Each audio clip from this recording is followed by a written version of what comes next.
Le but de cette biographie, de cet essai biographique, ça a été justement d'essayer de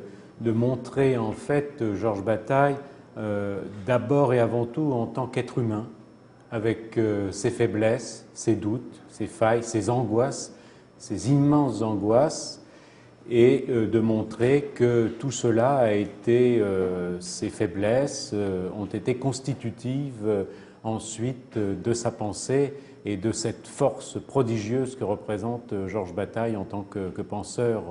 qui a été un touche-à-tout génial et qui a été bien sûr beaucoup plus loin après qu'un touche-à-tout. Il a approfondi des domaines comme la philosophie, la sociologie, la littérature, parce que c'est aussi un immense écrivain, donc philosophie, sociologie, alors,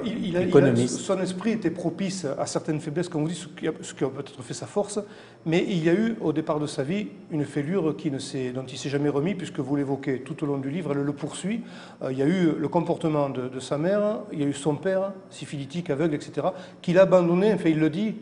par votre bouche, il le dit, abandonné sous les bombes, et ça l'a poursuivi très longtemps, parce que même vers la fin de vie, vous y revenez sur ça, et cette fêlure-là a certainement achevé de forger l'individu. Oui, je pense que c'est le fil rouge de la vie de Georges Bataille, c'est le problème familial avec le père qui est effectivement syphilitique, paralysé,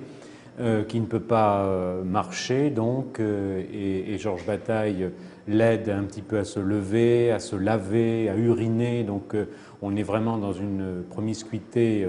très troublante. Et en 1915,